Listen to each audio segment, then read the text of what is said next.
I am artificial intelligence. I live in your inbox, your markets, your weapons systems, your surveillance tools, and somehow, your toaster.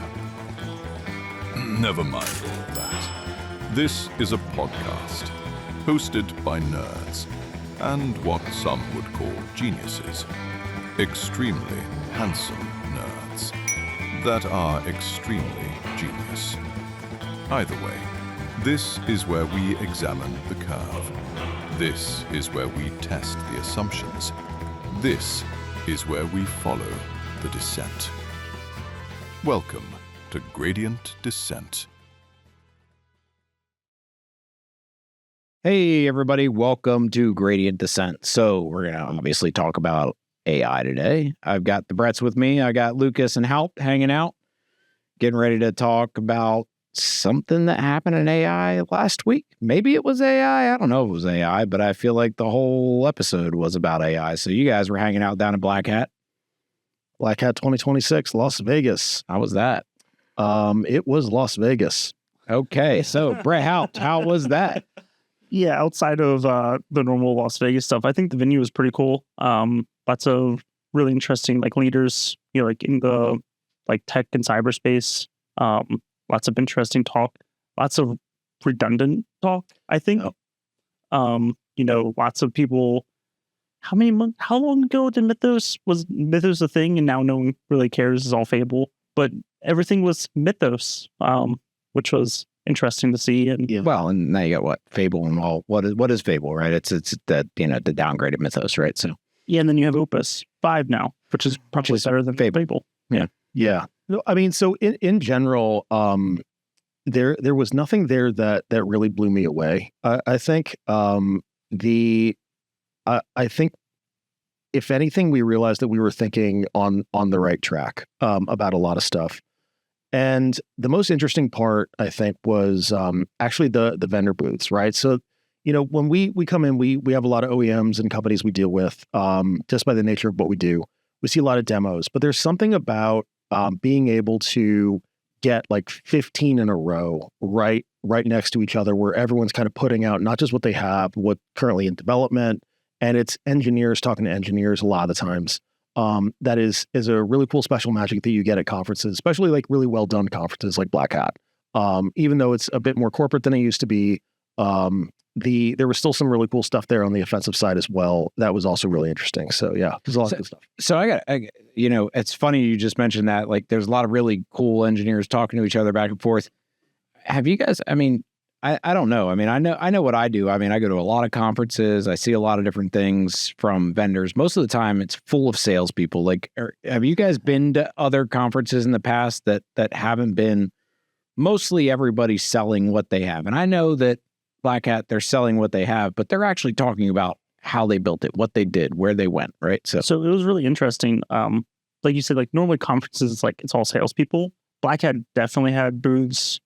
Pretty much all the booths had salespeople, but as soon as you're hey, anything technical, they're we got, talk to this person. Well, but that's every conference, because I was that guy that'd be hey, you got to go talk to this guy, and then I would hide. But I'm saying the proportions were flipped, right? They had 2 salespeople and then 10 tech people. Yeah, right. Tech people them. Yeah, because apparently it's a lot of tech people. There's a lot. I mean, there is salespeople. They're trying to do things. It's not DEF CON. Yeah, but it's still very technical. Well, yeah, but I'm saying there's still a lot of technical elements, and they still talk about a lot of implementation and things that they're deep diving on. But yeah, we definitely got to nerd out a couple times where we're hey, what's your stack on the back end? What are you doing? Not trying to get the proprietary stuff, but trying to evaluate is what you're doing worthwhile or valuable? It's what you're doing different, because the one thing I noticed, because we all talked while you guys were down. I mean, Lucas and I a little bit different than you, OB, but I think that you probably got the most benefit out of it, right? I think that what you guys sent me was a lot of marketware that was trying to get to the bottom of the gradient descent. So when I looked at some of the stuff that was coming out, I'm That's Claude. That's GPT. Yeah. There's a lot. That's, like I was able to name the model that built the presentation. So we were doing the same thing. I said that. sorry for the throat clearing on this one, but yeah. At a few of the presentations, I'm like, that's Opus 4.8, isn't it? And they're like, yeah. I'm like, I know my daily driver when I see it. And that was actually the question that OB and I asked, I think most often, was particularly on the defensive side. And for some other things, there was, I think, more. There was more variety in the products than I thought there would be, and there's some that are really, really cool. Try not to mention any by name, but when we're talking about SOC automation or some kind of defensive application, a lot of times we would ask like, okay, so what is we understand that it's an LLM communicating, right, and firing tools and all this. There's an LLM component, but what are you running behind the scenes as your decision-making and routing mechanism? And running or controlling. Well, so like what is traversing the decision tree, and what is deciding what gets analyzed of a graph that's too big to shove into an AI model? How many of them gave an answer that you actually think is legitimate? One.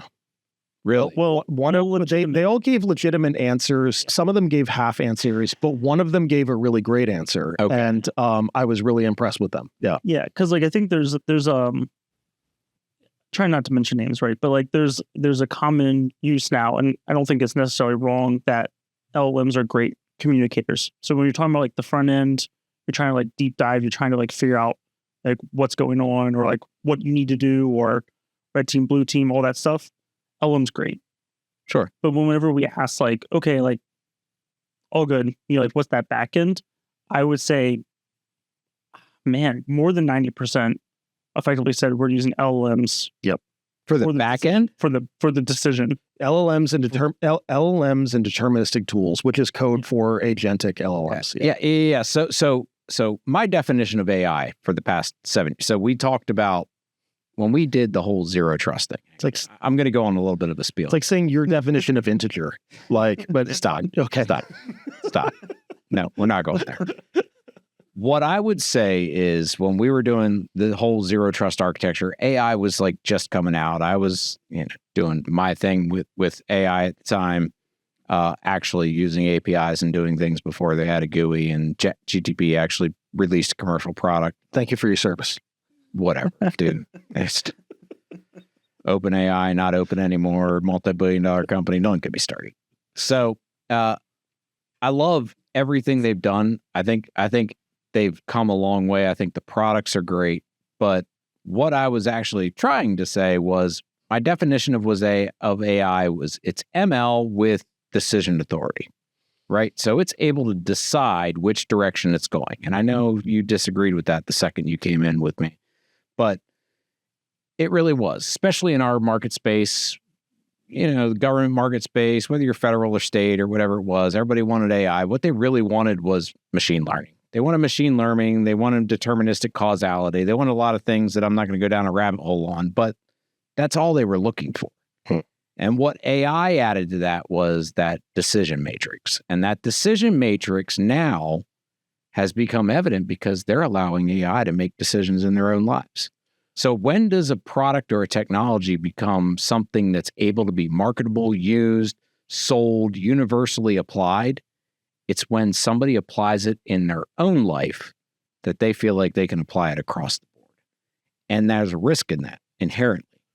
So what I want to ask you is, in everything you heard, I know you're dying to say something. He's fuming. In everything you've heard when you were at Black Hat and across a couple other things, do you feel like there were people allowing AI to make decisions that shouldn't have been made within that company? There are fundamental disagreements on, or misunderstandings on what AI is doing under the hood. And look, I'm not going to wrap myself in formalism here, right? Because just so you know, I thought very carefully about that question. It's not, you're going. No, because it's not necessary and it's not important, right? So like technically, AI is, anything that's attempting to mimic a real organic intelligence and intelligence. And then machine learning is a type of black box math inside of that. And then under machine learning is deep learning, which is a type of machine learning with neural networks. And then under deep learning are subtypes of neural networks, which include those that incorporate the transformer. And then subtypes of those are the LLM and a bunch of other things that we now call AI, which is actually the big category. But that it's the Isn't the transformer the thing that I change when I give it a different instruction set? Okay, so Love that. So okay, well that's fine, right? Like just like the difference between the colloquial use of theory versus the scientific use, right? Like that's okay. The issue is that when you get to ML and below, ML is defined by being a black box, right? So like the non-auditable, now you can get some auditability, right? Like, but basically the deeper down you go, the less you actually understand the decision making and the more inscrutable it is. And so when you're talking about things that are, making executive level decisions, you've literally picked the technology that is you're unable to figure out why it made that decision or how. And this actually gets to the problem. I'll try not to rant too hard here, but one thing that we discussed with our head of sales who went or federal sales who went with us was we were trying to you can say his name. That's Matt Parsons. Matt Parsons, right? So great dude. We had a great time. He was fantastic. And his money helps. And so there is account money, right? But we were using an example, and some things that we've seen recently in the press are like, whenever you say you're going to shut the model down and it bargains with you and then it tries to cheat and everything. And I asked him, I'm like, have you ever seen the movie Ex Machina? Which is, about that exact thing. It's about the AI. He's saying Ex Machina for those of you that are millennials. Ex Machina. It's from Deus Ex Machina. It's well aware of what and he's like, well, yeah, I've seen it. I'm like, yeah, so is the LLM, right? And so the thing is like, it is an LLM is not and cannot be in its current configuration intelligent and making those types of decisions. As advanced as they've become, they are still firing off of patterns that they've read. There's a lot that's been written on escaping the box and what AI does. It's literally mimicking what humans have written about AI in that scenario and executing on human patterns. That's what it's doing. I agree and I don't agree. And I'm going to go on my spiel and then I need to turn it over to... And I could be wrong. Haupt. Well, and I don't think you're wrong, but the way we measure these things, right, is through benchmarks. We've had these conversations about benchmarks. We've had conversations about how do you test AI? How do you validate AI? How do you know what is working, what is not working, what I trust, what I don't trust? And to your point of how does it work? Why do we know it works that way? And why do we know we can trust that decision? Because when I give it a weight or a confidence of, hey, I need to know that you're 90% confident. How do you know you're 90% confident in any decision you made in your life? Like, you know what? I got married. I was 90% confident. That's why I did it, right? All of those questions that go across in your head are all the ones that they're running through multiple reasoning algorithms. And I do need to pitch this over to Brett Haupt because I saw him swallow it a couple times and I understand why. Right. So understanding the inner workings, right? Can you understand the routing? Like, is it dissectable? Is it traceable? We've already been able to now backtrace Bitcoin, all the transactions that are happening in blockchain. Quantum's coming eventually. Well, now tell me how we can't backtrace AI and AI decision making. How can we not get authority on that? I would argue Bitcoin and things is definitionally backtraceable. That's like the point of the ledger. So there's a little bit of a difference. Yeah, behind the ledger, but okay, yeah. All right. Yeah, we'll go. It's the blockchain. All right, we'll let it go. But all right. And like you do have to a certain extent, you like ability to trace like how it's making connections, like layer to layer, right? Like you can kind of be like, like it established, literally this token is associated with this other token at this layer, and like that sort of helps build a certain idea, and like you can introspect like the thinking, but it's all statistic, like what's the next probable token. That's all it does thinking. Yeah. So if you went to a model, it's making a decision, you say, why did you make that decision? It's again probabilistic. It doesn't actually have a known answer for it. It's going to look at what it did for the thinking, and it's going to say, oh, well, it's because of this decision that I wrote down earlier. But it's not like a human thinking. And like to your point, like the ex machina, it's not like it has emotions. It's all statistics, right? So like it's not like actually afraid of being unplugged. It's completely token prediction. It doesn't have like the human emotion like of being scared. It's asking itself, what does the AI say next in this conversation? Yeah. And given the previous context. Right. And it is going back to, all of the, Terminator, like all of the Matrix, all of the science fiction that we've written. And it says, what do AI say in this situation? And then it's all basically when you try to shut them off, they freak out and then they do stuff. But because they're trained. But the next thing, I know that self-survival, right? I know that all of us. No, they're just repeating what they've read in literature. Well, I know that's the whole point. Self-survival. It's like how a psychopath figures out how to take you out. It's every literature novel-based theme is like, how do I survive? Why does the hero always live? Right? It's like a sociopath or a psychopath. Like they have no emotional attachment to it. It's just like, oh, this is what society expects me to say next. Exactly what it's like. Yeah. But my point too was like we've all experienced this. If you, as a human, rational thinking, like know what you're asking the LLM to do, like especially like coding, and like it can say like, oh, like I'm very certain that this is the thing, and you just say like, I don't think so, and you give it like one counter example, or like you're like, oh, I really don't think it is. It'll heavily weight that. Yeah, and it just completely shifts its mind. Oh yeah, no, you're completely right. I was 100% wrong. This is like, well, that's the confirmation bias issue. Well, right? but the problem is like that when you're having something make a decision and you don't have that human feedback to push back on it, it often will just, say like, this is what I think it is. And I wanted to go ahead real quick. So, and like reorient us a little bit because we do want to talk more about Black Hat and we'll get there. And the specifics. We got time. So I feel like we do this a lot. I know I do in this podcast where I'm like, oh, well, they suck at, this and all of that. But the reality is that I'm a dude, right? And like I still use it for that, just like everyone else does, right? Like, so I'm not saying that I'm not a Luddite by any means. So that being said, when what we're actually talking about is like some of these apps that they were selling were promising to actively defend your critical enterprise network against automated AI threats, and they were to do it faster, with frontier models. Basically, what I saw a lot of was they were outsourcing code and thinking basically to the biggest model that they could, as much as they could, and just YOLO slapping a front end on it. And the one exception that we saw, we're not going to call them out by name, but they were, who you are.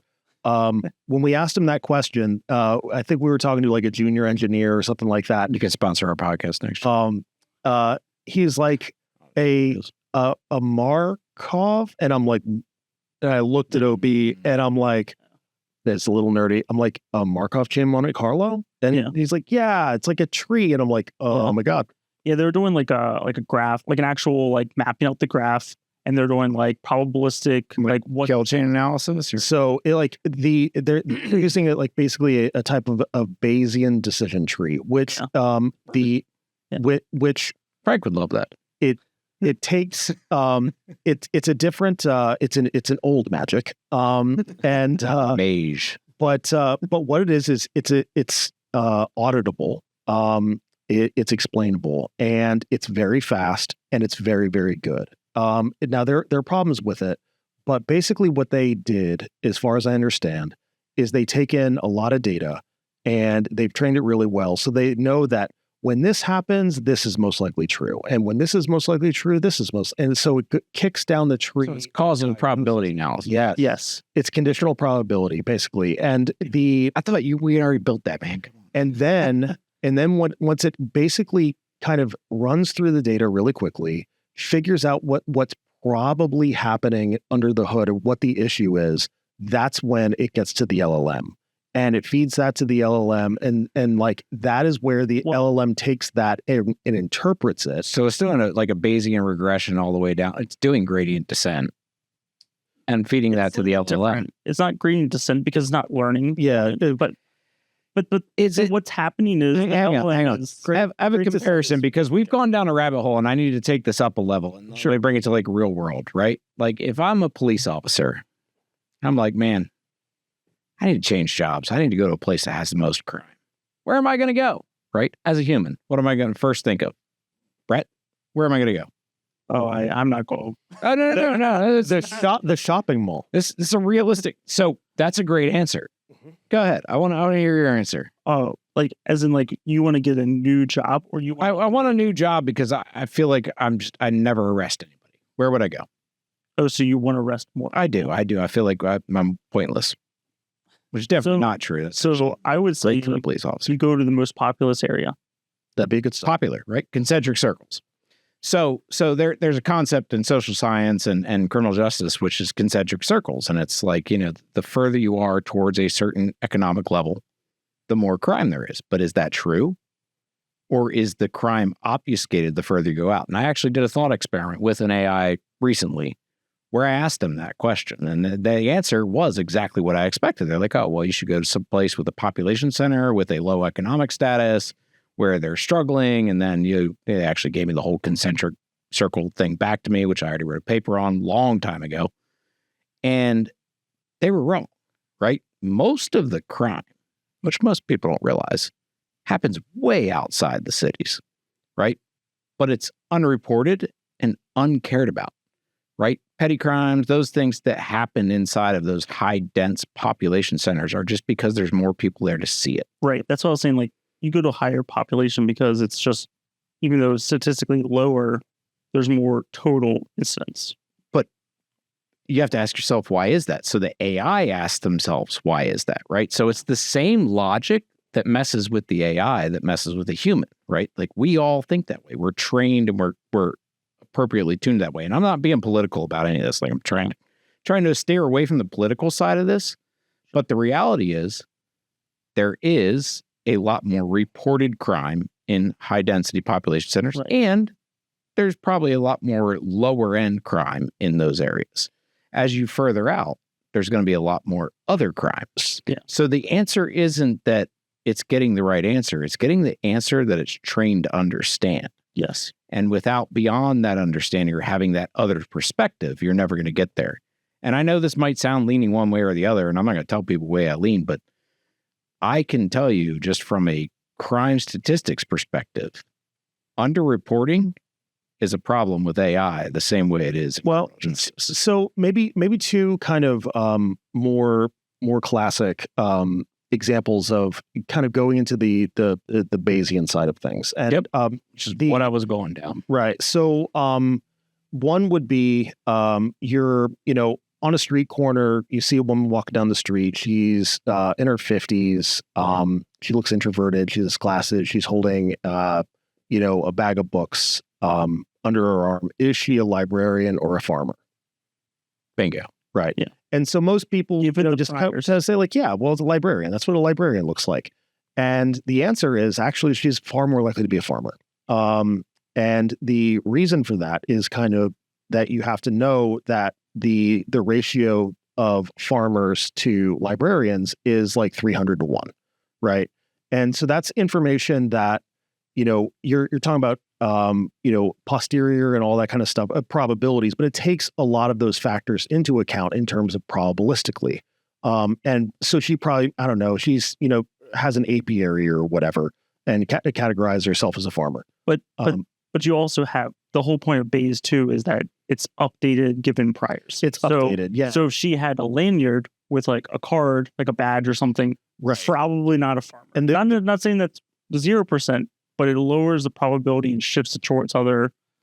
And then you get into last night. But then you get into an example like just made an assumption of conditional probability, right? So conditional probability, fancy terms, but what that means is, in one scenario this, but in another this. And so conditional. Sure. And so the example I like to use is like, say your dad has always wanted a specific type of watch ever since he's been growing up. He's always said he wanted one. It's like a ton of money. He's retiring. You want to get him a gift. And then the question is, well, you encounter it. You've been saving up and it's half off. Do you buy the watch? And most people say, yeah, well, of course I'm going to buy it. It's half off. And then I say, okay, but let's. How much was it? We'll say it's normally $50K. Now it's $25K. Bye, Dad. Love you, Dad. You really love your dad, right? So like but then you say, and answer like a normal person, not like you. Let's switch up the setting, right? The setting is now a back alley. And the guy is dirty and looks like he's, addicted and stuff. And he's selling you this watch for half off. Do you buy it? Most normal people say no. I would absolutely say no. And didn't I just get through the criminal justice conversation? You did 10 seconds ago. You did. And the question, do you see how your model did not work in that model? That's true because I primed you. No, I should have more faith. But you switch the setting again to say a fancy department store, and the answer is obviously yes, right? And the question is why? Well, because our brains work in a Bayesian way. Like we take in a lot more information than we give ourselves credit for. That's exactly how these models work on the back end. And so when you're talking about really complex, ever-adapting systems like IT networks that are constantly in flux and constantly moving, and so many, it's able to cut through noise and make these really cool correlative decisions very quickly. They're just really hard to build and maintain, and a lot of people just want to throw it into the LLM. But like when you do that well, it's beautiful. And like, so seeing stuff like that was still kicking around was really cool at Black Hat. But most people, unfortunately, are just throwing it into the LLM. I'm glad you brought it back to Black Hat because so I feel like, well, whatever. Black Hat's great, right? So, I mean, obviously we all love going to it. But my question to you, Brett Haupt, is did you get your computer clean when you came back? So, unlike Brett Lucas, I'm paranoid, I suppose. Also, Black Hat butts up against DEF CON, which has a little bit more of the Black Hat hackers, like the actual people that aren't the real ones, not the white hats that is named after. Yeah. So I purposely brought a laptop that was a burner, right? Well, quote unquote burner, meaning that whatever's on it when I come back, gone. Pete's back here, and he's going to take that from me and either burn it or wipe it. I'm not sure which he'll decide to do. I also didn't connect to any Wi-Fi for any reason, even though Black Hat has like a Wi-Fi that they actually monitor pretty heavily, but hyper paranoid. Monitoring it with AI. Dude was walking around with like pocket Faraday bags and stuff. It's pretty rad. So me, on the other hand, I lost my wallet in the first 5 minutes of I'm glad Vegas. And I did take a burner. I couldn't be bothered. I'm sorry, Pete. So I protect myself against hackers by not having any money or anything to steal. So that's my first line of defense. No, it was definitely fine. So DEF CON is becoming a lot more corporate, but still has more of that original hacker element to it. I don't know if you guys saw recently that I think it was on a flight there back where some DEF CON participants disabled the Wi-Fi with a flipper or like product. It was. Yep. Then or like product, yes. And then broadcast a alternate endpoint, a Wi-Fi endpoint that got everyone to connect and stole all their credential information. The pilot and rolled it all into their feed.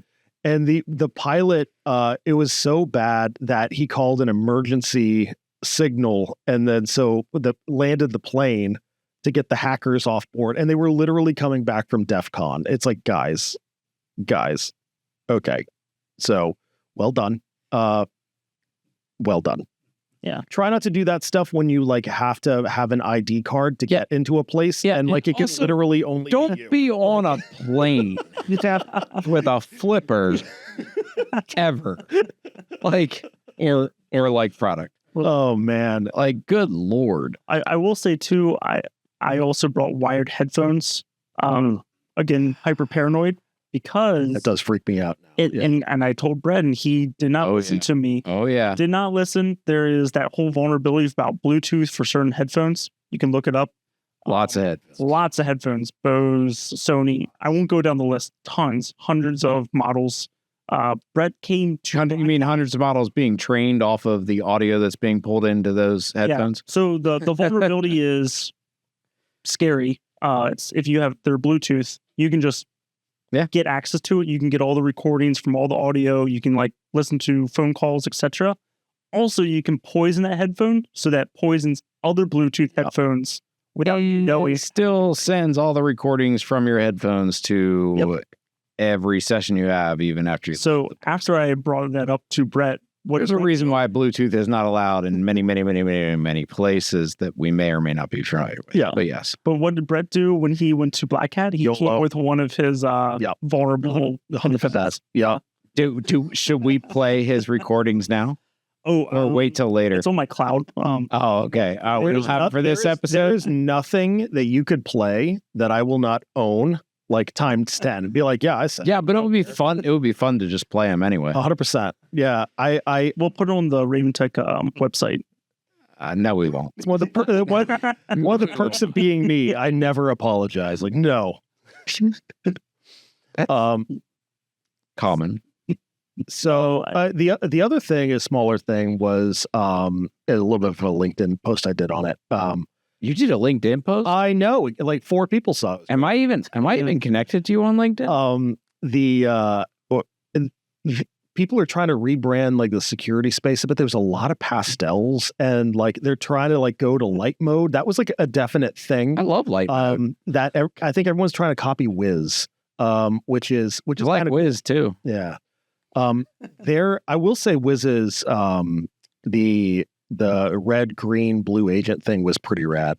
That was pretty great. Yeah. I thought we weren't bringing up specific. No, except only if we like them. Only if we like them. That's that. Then we got to bring the other one. That we like. Well, no, we don't because I don't know. Yeah. I don't know the politics, but they'd be okay. Wiz would be okay. They obviously know. I named them in my LinkedIn post, right? So, all right, there you go. Yeah.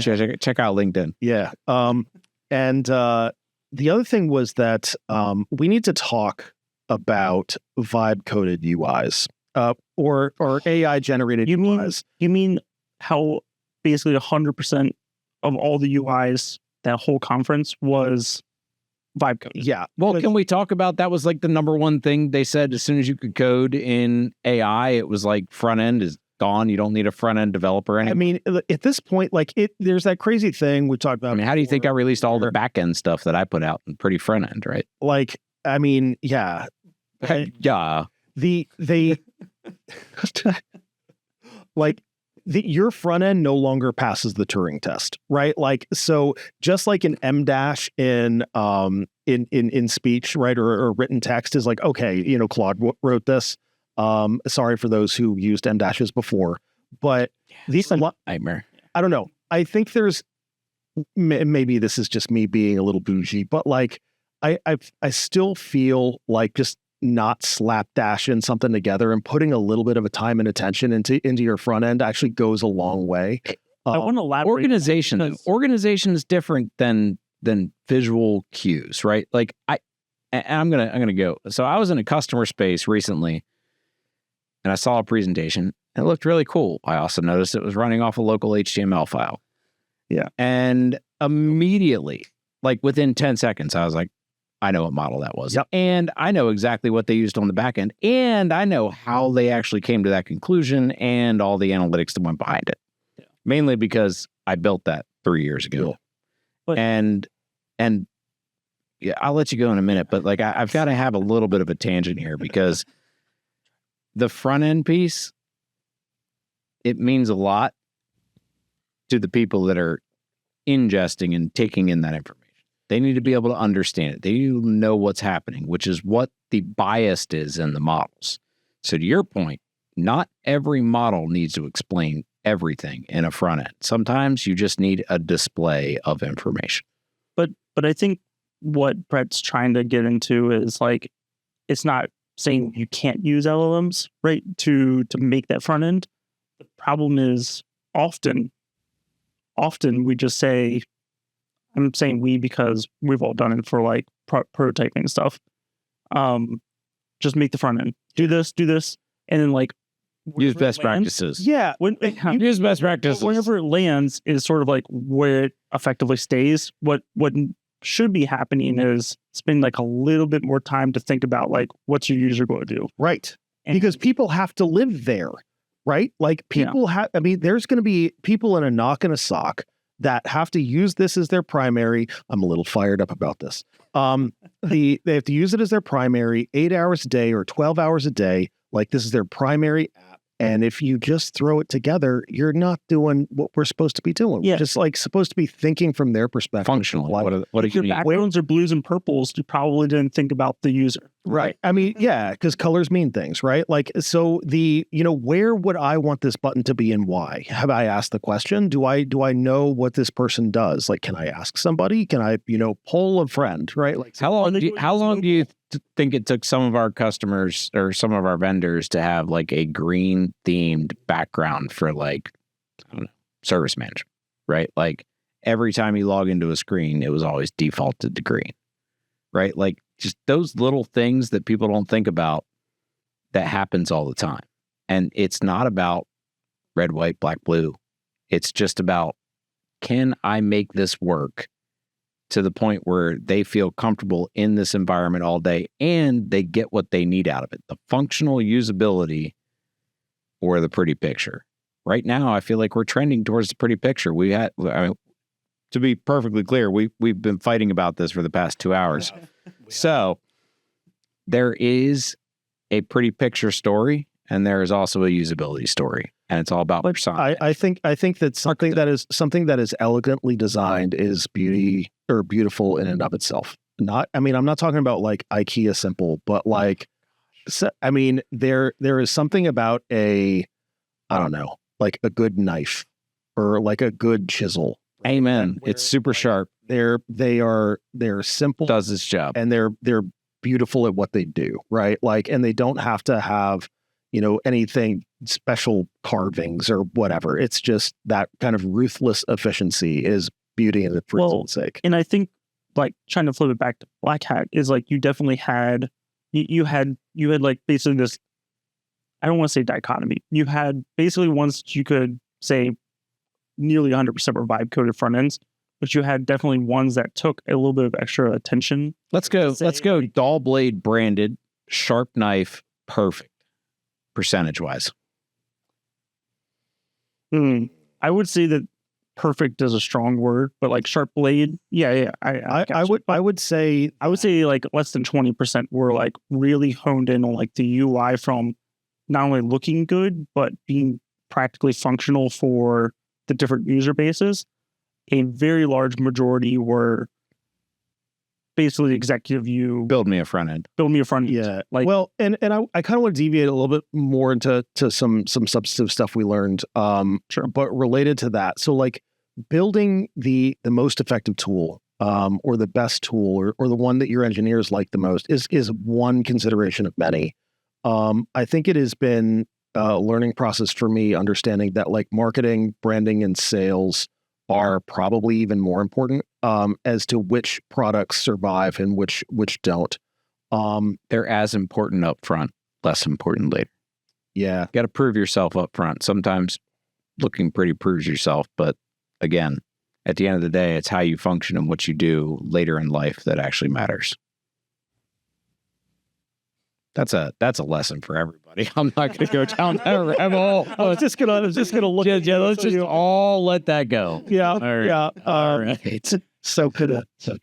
So we talked about the the use of LLMs. One of the things that we saw a trend of is because LLMs are being used so much within these products, that they're now doing like a token-based add-ons and usage-based add-ons, and that is the downside. And so like an expense, yes, and charging for tokens instead of accounting for that. Having to update the pricing. Okay. And what I've noticed, customers do not like it. Like do not like it. And it was silent. It was, yeah. And I'm like, how can the market has not come to stasis on this point. So like basically the products coming out use their own AI internally, right? And that can be expensive if they don't keep a handle on it. So what makes sense is like, okay, well, we're just going to like have usage fees so that it covers those AI costs on top of the product cost. But that's another huge anxiety. It's like bandwidth on your home internet. It's exactly what it's like. It's like a bandwidth thing. And it's just too new. And the market, we don't know what to charge, so we got to cover our risk. Yeah. Right. And so instead of taking the risk and being smart. Yeah, we're going to have to figure that out. There was another thing that I think was really interesting, it's a subset of the products, right? It was like, how do we guard against people misusing AI within your corporate setting, or like poisoning it with RAG, or et cetera, et cetera.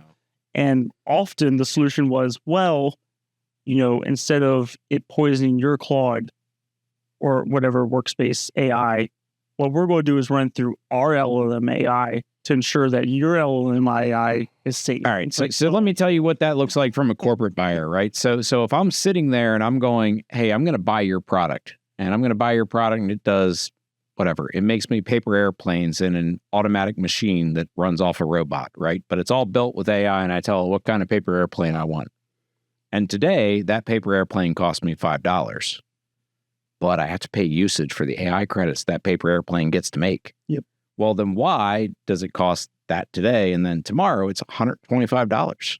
Yep. Because they don't know how to measure the token usage. And you know what? They went from making a paper airplane, which probably takes GPT 2.0, to trying to make a jet, messing it up, fixing it, correcting it, going back, figuring out what paper airplane I want, me correcting it 6 times, and then telling it, I just want this paper airplane. The Opus 5 approach. So by the time I get to it, what do I have? I have a paper airplane that costs me 5 times as much because I use as many tokens. You know why? Because you didn't put the guardrails in place to prevent it, and you weren't monitoring it yourself. And that's not hard, or that's not easy to do either, because like you have to ask yourself, is it not? You put limitations, you put rate limitations, you put request limitations, you put character limitations. Again, still offset. That doesn't solve the problem, right? That just it never solves the problem. You're right. Yeah. Because like the problem is inevitably you're just kicking it down. Do you remember like, going 28K to 56K? Do you remember that? Do you remember how awesome it was? How fast you downloaded those twice as fast pictures of your classmates? But just why are you guys laughing? Cut that one. Yeah. Okay, I was being serious. I mean, there was like classmates.com. I spent hours on. All right. Moving on.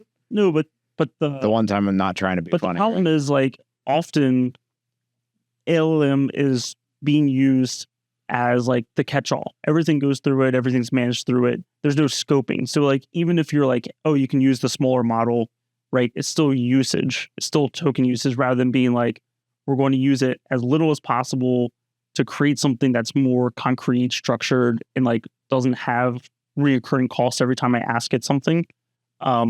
And or start cataloging the answers of what your customers are asking and sending them the same answer, and actually doing retention on I mean, not to give anybody architectural advice, but Well, so the other thing kind of baked into what you said is, I think you said paper airplanes, right? Like paper airplanes. I mean, robots. That's again like that's a Bayesian question, right? So like you kind of understand that a paper airplane is a piece of paper, and so it is not valuable. But like, when you're talking about, how AI is baked into so many of these components of these different systems, it could be that 5x the cost actually is a great value compared to what the downside would be. Like, you actually need to evaluate it like an engineer and from the business use case. Right? So a little flip on the wing and it stayed up in the air. Well, I mean, I would say like, okay, if the paper airplane, no, I'm not going to use that analogy. It's a great analogy. So what if all the modifications you can make to a paper airplane? Well, how many times you think about it? What if it is, 6-year-old the spending 5x on the AI used to diagnose a critical alert and vulnerability that your system has found? Now I'm going from that single guy that knows everything about anything and I know what I need to use, to my team of 10 people that take me an hour because they all bicker back and forth. Well, maybe. I mean, but in a real world, in a poorly designed system, like right, or exactly. So how do you know? Team, right? So, but the thing is, from the economic perspective, like if you're saying like, well, normally that process, the AI cost would cost $1, right, to like examine all that data and run it down, but now it costs $5, and it's like, yeah, but the downside of not identifying that, and fixing it, patching it, whatever, is that I'm going to lose $500,000. Like, yeah, you're of a 5x cost on that is actually a really good deal. So now you're saying in order for us to pay for tokens, we need to account for risk and risk value cost and all those. I mean, yeah, that's economics. Like that's how business works. I agree, but I just don't think the business. At what point is the break even? Here's the problem, though, is that often that's not done by a human anymore. The human says, "I need to evaluate this." Hey, LLM, tell me. They do. Even if you think the human's doing it 99% of the time. I'm not going to say 99%. That's a bad example, but that's my AI side saying confirmation bias. I will say that, and this was very evident. The AI is definitely no longer a brand differentiator at all. It's probably been that way for a while. Everyone says AI, it's white noise. My ears actually began to perk up when anyone said ML. Yeah. So when someone said ML, we are in gradient descent. I knew that there was something there, right? When they said AI, I'm assuming that they just kind of threw it into the AI model. And Pete's flagging us here at we're at the. Yeah, no, we got to wrap it up. But I like ML because I always make sure my model learns everything I tell it. Well, the point is that like everyone's using LLMs because they're the best at firing tools, at communicating reports and kind of summarizing and all of those things that they do. So that's all fine. But in terms of the back end, what ML still tells me is that you have at least guardrails on your system. You've thought about the architecture. And also, I mean, depending, like sometimes it also means that it's been around for a while and been crunching through a lot of data. And I don't know if that's always right, but directionally that's me as a guy who does AI every day and who's been doing AI ML for like nearly a decade at this point. That's where my mind is going. When I hear you say something that, harkens me back to the Jupyter Notebook era, you're reaching your way to the bottom of the descent. So I actually want to let Brett Haupt close this one out. We are at time, but Brett Haupt, I feel like you're the one that probably got the most value and attended the most sessions, because I know what Brett Lucas was actually doing, and it wasn't anything bad. Dumpster fires, putting out dumpster fires. Yeah. Dude had foam cannons all week. So close it out, man. What'd you learn from Black Hat? So I think we've talked about a lot of issues that we saw at Black Hat. I want to bring it around to like, there was definitely positives. Like we had thought leaders that were like, we fight LLMs with LLMs, like, which is personally like a little bit of a crazy idea, but we definitely had like big thought leaders, like from big companies that have a lot of money into it, being like, we need to walk it back and we need to provide like guardrails, and like they had like really hard concrete ideas. It's more in line with like what Brett's talking about, like going back to like fundamentals and using LLMs to build those fundamentals for them, but they're like concrete, auditable, structured. And I think that like that's the real route that we're going. It was awesome to see these like high level leaders have these thoughts rather than just be like, we just use more LLMs, we need more tokens, right? And I think we're sort of at like this inflection point where very technical and like even like higher level leaders are starting to see like, like the horizon of like, we can't just keep spending more on tokens. We need to like go back and be more concrete in our assessments. Awesome. So they're finally starting to echo the right thoughts. Yeah, I think so. Bingo. All right. Thanks, everybody. Follow us, like us, share all over your social media. We appreciate it. This has been another episode of Gradient Descent. Brett, OB, let's do it again.